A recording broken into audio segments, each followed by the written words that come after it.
Honorable Speaker, sir, I rise to make a statement on reported use of spyware Pegasus to compromise phone data of some persons. A highly sensational story was published by a web portal yesterday night.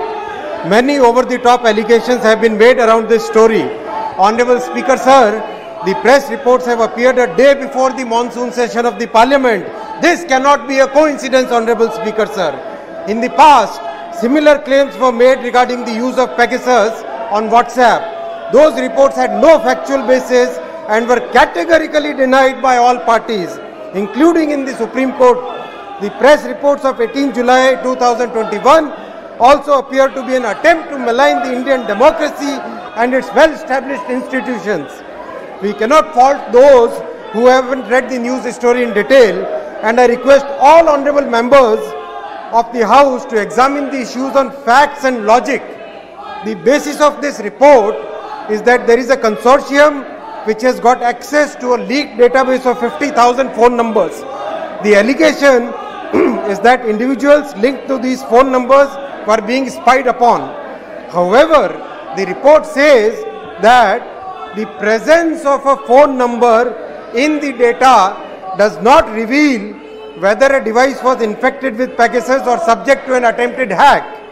Without subjecting the phone to this technical analysis, it is not possible to conclusively state whether it witnessed an attempted hack or was successfully compromised. Honorable Speaker, sir, the report itself clarifies that presence of a number in the list does not amount to snooping. Honorable Speaker, sir, now let us examine what the NSO, the company which owns the technology, has said. I quote, NSO Group believes that claims that you have provided with are based on misleading interpretation of leaked data from basic information such as HLR lookup services which have no bearing on the list of the customers' targets of Pegasus or any other NSO products. Such services are openly available to anyone, anywhere and anytime, and are commonly used by governmental agencies as well as by private companies worldwide.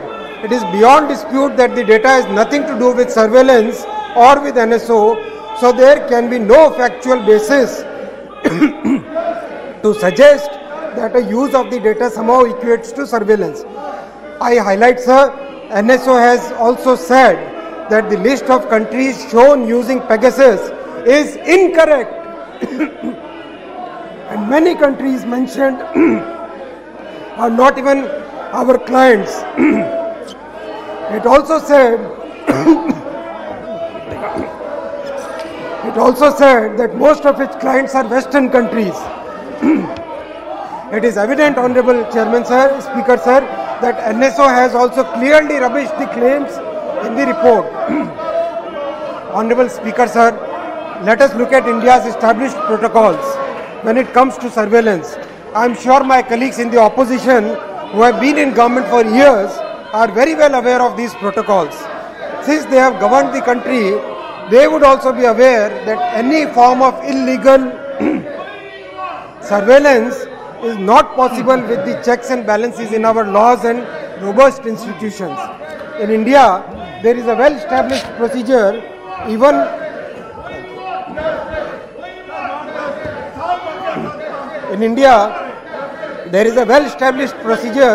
through which lawful interception of electronic communication is carried out for the purpose of national security, particularly on the occurrence of any public emergency or in the interest of public safety by agencies at the center in the state. These requests are the request for these lawful interception of electronic communication are made as per the relevant rules under the provisions of Section 5(2) of the Indian Telegraph Act 1885 and Section 69 of the Information Technology Act 2000. Each case of interception, Honorable Speaker, sir, is approved by the competent authority. These powers are also available to the competent authority in the state governments as per the IT Procedure and Safeguards for Interception, Monitoring and Decryption of Information Rules 2009. There is a very well established oversight mechanism in the form of a review committee headed by the Union Cabinet Secretary. In case of a state government, such cases are reviewed by a committee headed by the Chief Secretary concerned. the law also provides an adjudication process for those people who are adversely affected by any such incident. The procedure therefore ensures that any interception or monitoring of any information is done as per due process of law.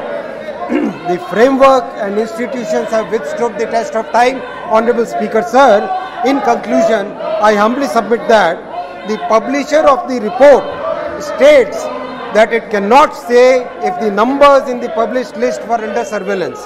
Second, the company whose technology was allegedly used has denied these claims outrightly, and the time-tested procedures of our country are well established to ensure that unauthorized surveillance cannot occur. Honorable Speaker, sir, when we look at this issue through the prism of logic, it clearly emerges that there is no substance whatsoever behind this sensationalism. Thank you, Honorable Speaker, sir.